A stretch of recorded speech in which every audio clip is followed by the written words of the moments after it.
Muy bien, vamos pues entonces a empezar con nuestro versículo en memoria. Hermana, no, hermana. No.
Por la segunda carta de Juan, ¿verdad? Bueno, voy a poner él, pero es la señora. La señora, la señora elegida y sus hijos. Segunda de Juan, capítulo 1, versículos del 1 al 13. Eso nomás es lo que tiene, ¿verdad? Primeramente empezamos con la señora elegida. Hay aquellos que dicen que la señora elegida fue realmente una persona, así como lo dicen cuando Lucas le escribe a Teófilo, ¿verdad? Teófilo es un hombre que algunos dicen que es un nombre personal y que se lo escribe a tal persona que Lucas estuvo enseñándole y lo convirtió. Y por lo tanto miramos que el Evangelio según Lucas es dirigido a Teófilo, ¿verdad? Y luego miramos nosotros que después continúa en el libro de Hechos. Y ellos dicen lo mismo que dicen con la señora elegida, que esta señora realmente fue una señora que tuvo sus hijos.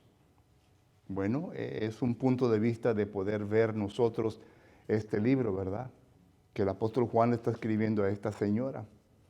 Sin embargo, también existe el punto de vista de que la señora elegida, yo tengo la tendencia más de aceptar esta opción que se refiere a la iglesia. Y déjenme decirles por qué, porque la iglesia siempre se ha considerado como una mujer. Por ejemplo, la iglesia es la esposa de Cristo. Efesios capítulo 5, versículo 25. La iglesia se ha dado a entender que pues tiene hijos, ¿verdad? Es una familia, tiene hijos. Efesios capítulo 2, versículo 19, la familia de Dios. Entonces, hay evidencias, no estoy parloteando, hay evidencias, ¿verdad?, de que la Biblia nos enseña de que la iglesia se puede dirigir como una señora. Y yo acepto más esto, ¿verdad?, que la señora elegida se refiere a la iglesia. Recuerden que allá en el Antiguo Testamento el pueblo de Israel también se hace referencia a una mujer. Por ejemplo, en Isaías capítulo 50, versículo 1, ahí está Jehová Dios donde dice que Él le da carta de repudio a su mujer. Y esta mujer se refiere a a Israel, por causa de que ellos anduvieron adulterando espiritualmente. Es decir, se fueron tras otros dioses. Solo que las evidencias están ahí para poder establecer este fundamento que la señora elegida se refiere a la iglesia. Y se está refiriendo a la iglesia y a los miembros de la iglesia. Y esto es lo que vamos a estar considerando hoy en esta mañana. Primeramente, miramos nosotros que el apóstol Juan viene a elogiar a la señora y sus hijos. Esto lo vemos en capítulo 1, versículos 1 al 4. Primeramente la viene a elogiar. Ahora, ¿qué congregación sería? No lo sabemos. ¿Sería la congregación de Efesios? No sé. ¿Sería otra congregación en donde podemos decir que el apóstol Juan fue miembro? No lo sabemos con certeza, pero lo que sí sabemos, ¿verdad?, que sí se refiere a la iglesia de Cristo. Y en versículos 1 al 4 estamos viendo que primeramente la está elogiando porque ellos llegaron a conocer la verdad. Segundo, que ellos vinieron a aceptar la verdad. Y tercero, que ellos vinieron a caminar o andar en la verdad. Noten que son 3 puntos muy importantes para una iglesia del Señor, una congregación. Primeramente, de conocer la verdad, hermanos. Esto nos da indicación, ¿verdad?, de que es posible que a una iglesia de Cristo se le venga a enseñar falsedad. Y todos estamos conscientes de esto. Ya hemos estado estudiando diferentes cartas que otros apóstoles han escrito, por ejemplo, el apóstol Pedro, concerniente a los falsos maestros. Es posible que a la iglesia de Cristo se le enseñe falsedad. Y claro que podemos nosotros leer primeramente Hechos capítulo 20, versículos 29 y 30, que el apóstol Pablo está amonestando a los ancianos de la iglesia de Éfeso y le está diciendo que tengan cuidado, porque dice el apóstol Pablo, después de mi partida entrarán lobos rapaces, que habrán de traer cosas, que habrán de pervertirles, habrán de enseñarles falsedad. Entonces Pablo amonesta sobre esto. Y también Pedro dice que nos cuidemos de los falsos maestros que hubo en las congregaciones, como también lo habrá hoy en día.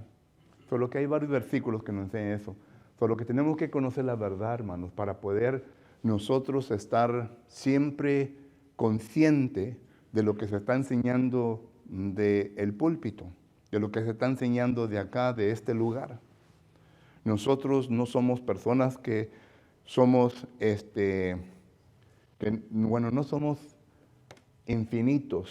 Es decir, nosotros no tenemos la capacidad de, cuando hablamos, que hablemos palabras que no se encuentren ningún error. Nosotros podemos cometer errores. Y por lo tanto está en usted, como dice Hechos capítulo 17, versículo 11, de tratar de examinar todo lo que se les enseña para ver si acaso es falsedad. Lo que tienen que conocer, tenemos que conocer la verdad de Dios, pero también tenemos que aceptarla. Muchos de nosotros conocemos la verdad de Dios, pero no la aceptamos. La podemos citar, tenemos una buena memoria, pero no la venimos a aceptar. Y claro que otros no andan en la verdad. Solo que el apóstol Juan viene a elogiar a esta señora porque ella, la congregación y sus hijos son personas que conocen la verdad, que la han aceptado y que han andado en ella. Y estos son los versículos del 1 al 4. Y segundo, ¿verdad? Miramos nosotros que después en los versículos del 5 al 6, miramos aquí, les da una advertencia, ¿verdad? Advertencia a la señora y sus hijos. Y esto es capítulo 1, versículos 5 al 6. Una advertencia. Y la advertencia es, número 1, ¿verdad? Bueno, son dos. Amonestación o advertencia, ¿verdad? Que se amen uno a otro. Y segundo, ¿verdad? Que guarden los mandamientos. ¿Ok? Eso es lo que dice los versículos 5 al 6. Que guarden los mandamientos, que se amen uno al otro. Y claro, ¿verdad? Que ya hemos entendido para este nivel o esta altura de nuestro estudio, que el apóstol Juan es un apóstol que está enfatizando el amor uno para con el otro. Como que hace falta esto en la congregación, en las iglesias del Señor, amarnos unos a los otros. Y claro, ¿verdad? Cuando digo amarnos unos a los otros, me estoy refiriendo a lo que el apóstol Pablo dice en la primera carta de Corintios capítulo 13 del 4 al 8, lo que es el verdadero amor hacia uno al otro. Y para aquellos quienes no conocemos esto, y para aquellos que lo conocemos, bueno, un refresco de mente, ¿verdad? Pero dice 1 Corintios capítulo 13 y versículo 4, el amor es sufrido, es benigno, el amor no tiene envidia, el amor no es jactancioso, no se envanece, no hace nada indebido, no busca lo suyo, no se irrita, no guarda rencor, no se goza de la injusticia, mas se goza de la verdad. Todo lo sufre, todo lo cree, todo lo espera, todo lo soporta. El amor nunca deja de ser. Entonces, ahí está una definición, ¿verdad?, del amor que nos debemos de enseñar uno al otro. Y claro que también habla concerniente a guardar los mandamientos. Los mandamientos, 1 Juan capítulo 5, versículo 4, dice que no son gravosos. Ahora, los mandamientos que usted y yo conocemos, los mandamientos básicos, ¿verdad? Pero también hay mandamientos más allá de lo básico. Y estos mandamientos que están escritos ahí, pues debemos de entender que lo debemos de guardar. Y claro que si no guardamos los mandamientos, pues abogado tenemos para con el Padre, ¿verdad? Para pedir perdón y seguir adelante. Pregunta o comentario de estas dos cosas, hermano. ¿No? Ok. El tercero, el apóstol Juan entonces ya presenta algunas precauciones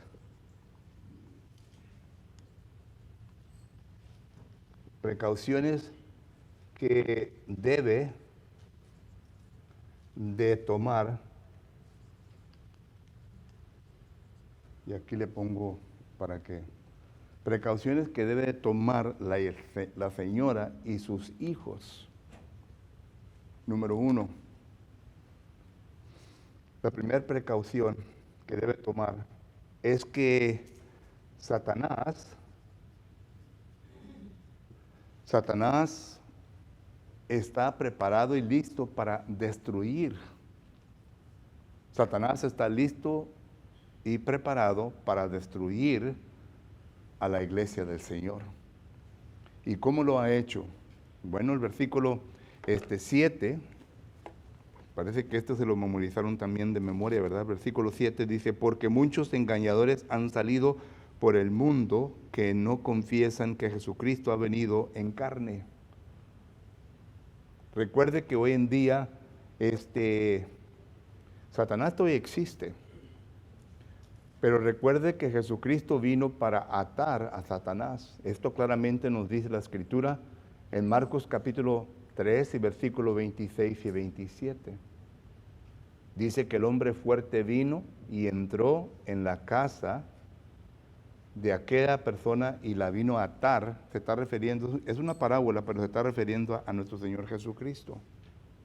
Y esto claramente lo viene a enseñar en Apocalipsis capítulo 20 y versículo 1 en adelante, en donde dice que Jesucristo ha atado a Satanás. Pero eso no quiere decir que Satanás aún todavía, bueno, aún en estos tiempos, ¿verdad?, no tiene el poder para hacer lo que él quiere hacer con los cristianos.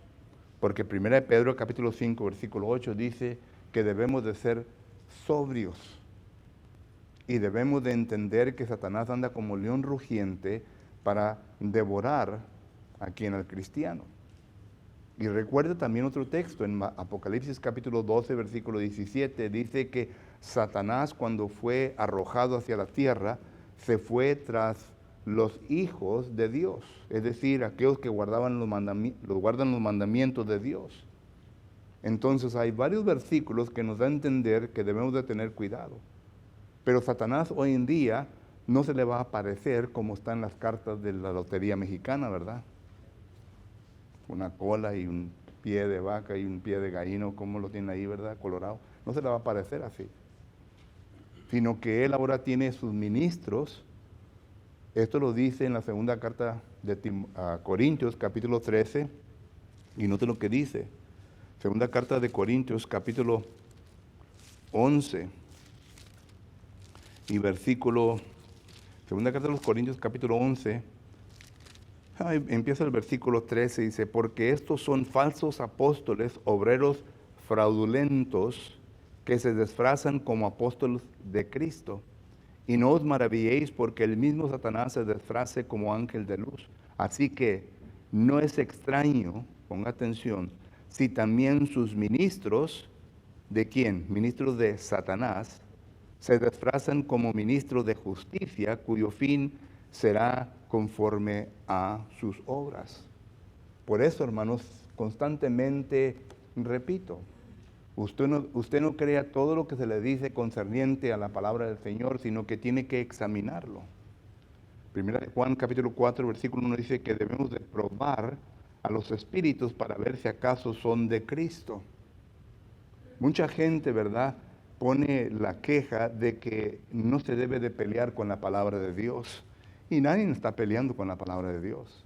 sino que solamente estamos poniendo a prueba para ver si lo que ellos están enseñando, si lo que ellos están diciendo es conforme a la palabra de Dios.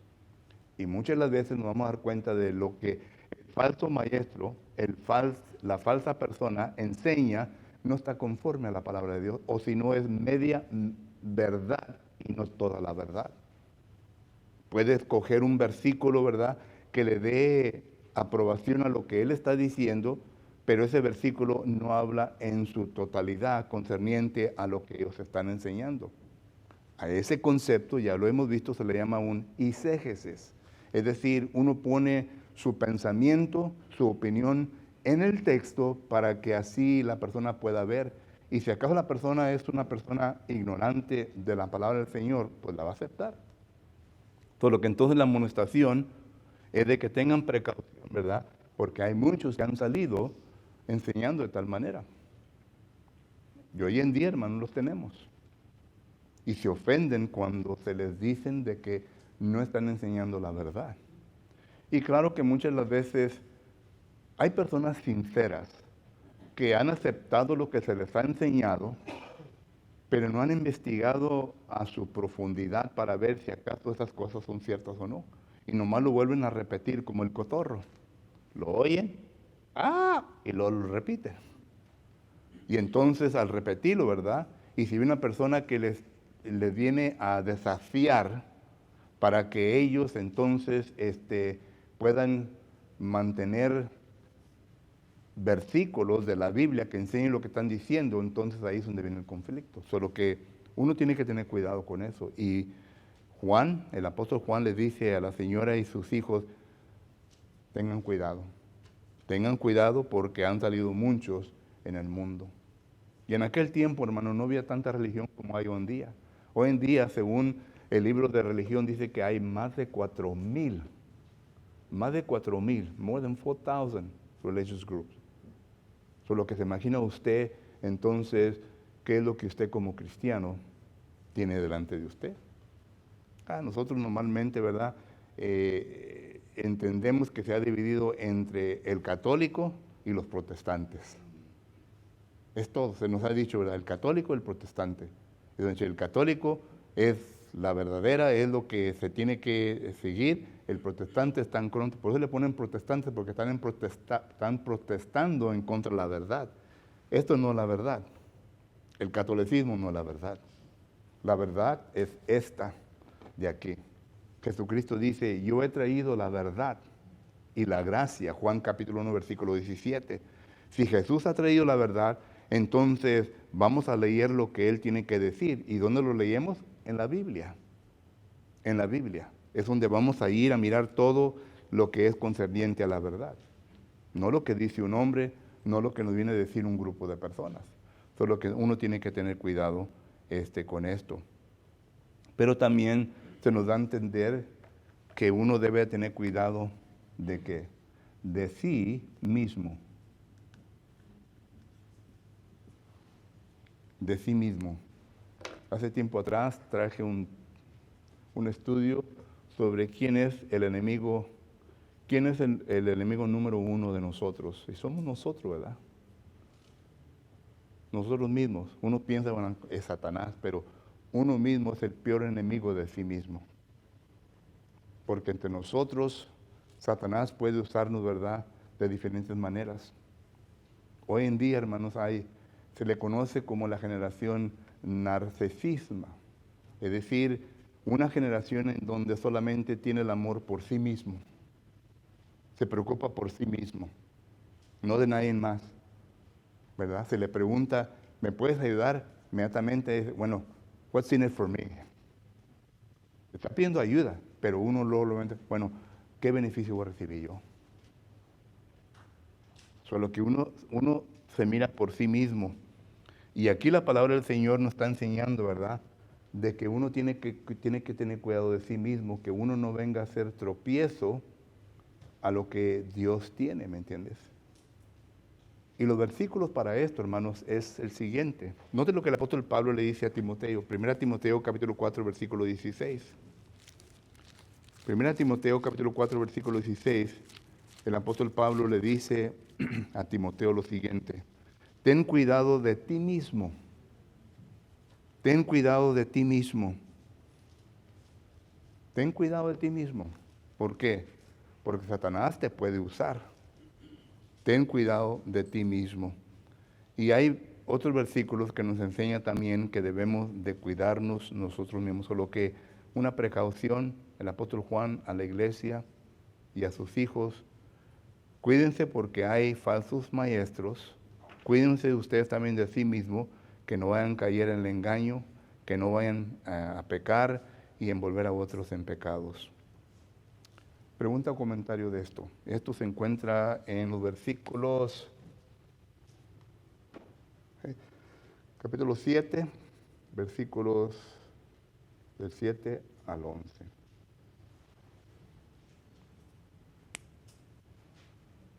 Porque allí en el 7 al 11 no solamente dice que tengan cuidado de sí mismos, sino que también que tengan cuidado de la doctrina, ¿verdad?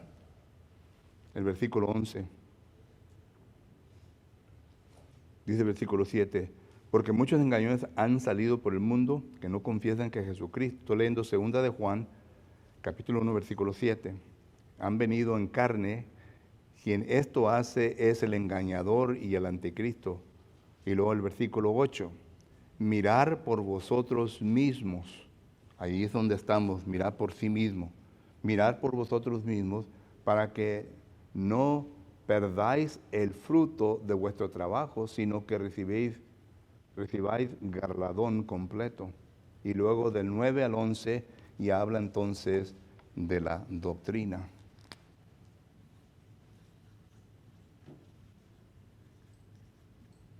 De la doctrina. 9 al 11.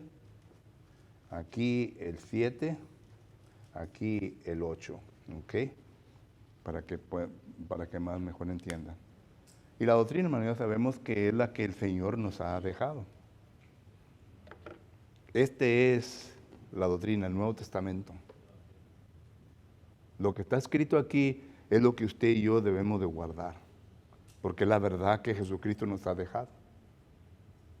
Esto es lo que 1 Timoteo capítulo 3, versículo 15 dice, que nosotros somos columna y baluarte de la verdad. Y tenemos que guardarla, tenemos que cuidarla. Por eso hay parábolas, ¿verdad?, que se habla, por ejemplo, empieza en Proverbios, que es Proverbios capítulo 23, versículo 23, dice: el que encuentra la verdad, ¿qué? No la vende. El que encuentra la verdad, no la venda. En otras palabras, nos están dando a entender el valor de la verdad. Y ya entonces entramos en el Nuevo Testamento y dice Jesucristo, ¿verdad?, que la perla no se echa ¿sobre qué? Sobre los cerdos, ¿verdad? En otras palabras, la tienes que guardar, la tienes que cuidar. Y el apóstol Pablo nos dice en 2 Corintios capítulo 13, versículo 8, que en contra de la verdad nadie puede. Solo que todos estos versículos nos dan a entender la importancia de la doctrina, de lo que es verdadero. Y no debemos de cambiarlo, no debemos de nomás tirarla así, sino que guardarla.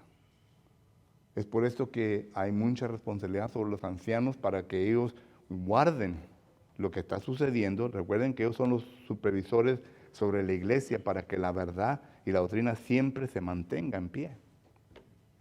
Y aquellos que dicen, hombre, la sana doctrina es lo que nos ha dejado el Señor. No de lo que dice Tito capítulo 2 y versículo 1. Tito capítulo 2 y versículo 1 dice la palabra de Dios de la siguiente manera: pero tú habla lo que está de acuerdo a la sana doctrina. Pero tú habla lo que está de acuerdo a la sana doctrina. Pregunta o comentario de esto, hermanos. Los miro muy callados, brother. Ok. Ya vamos a terminar, hermanos. Número 4. Número 4. Ya el número 4 son las últimas palabras de Juan. Y son los versículos 12 y 13. Esta es la última división del libro, ¿verdad? Últimas palabras. El 1, versículo 12 al 13. Y aquí el apóstol Juan simplemente le está diciendo, bueno, yo quiero ir a visitarlos. La visita, hermanos, y hablar cara a cara, mirar ojo a ojo las cosas, ¿verdad? Es mucho más mejor que solamente escribir una carta, ¿verdad? ¿No creen ustedes? Si acaso ustedes tienen tiempo de no visitar o no ver a una persona, ¿cómo les gustaría hacer? ¿Escribir una carta o estar en persona? En persona. Y esto es lo que el apóstol Juan le está diciendo a la iglesia. Le está diciendo a la iglesia, yo tengo cosas que decirle, pero quiero estar con ustedes cara a cara para decirle estas cosas. Y lo último que Juan dice en versículo 11 y 12 y 13 dice, tengo muchas cosas que quiero escribiros, pero no he querido hacerlo por medio de papel y tinta, pues espero ir a vosotros y hablar cara a cara para que nuestro gozo sea cumplido. Los hijos de tu hermana, la elegida, te saludan. Amén. Es interesante, hermanos, que aquí se está dirigiendo a una congregación, a una iglesia. La tercera carta de Juan ya se dirige a un solo individuo. Eso lo vamos a ver, ¿verdad?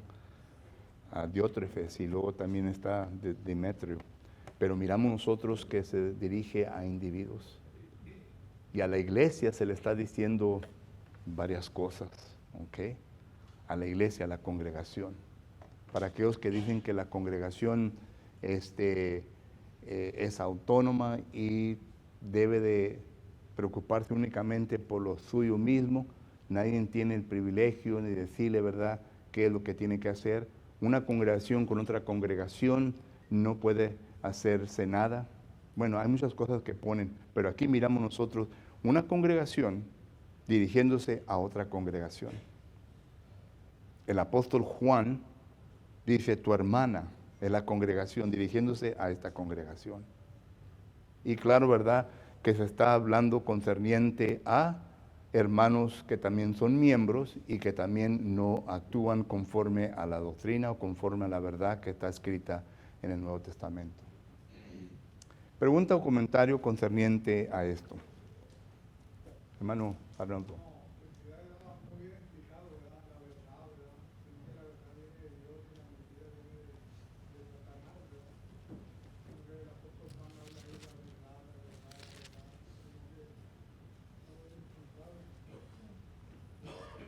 Y ya. Sí. Yo sé que para allá iba, bro.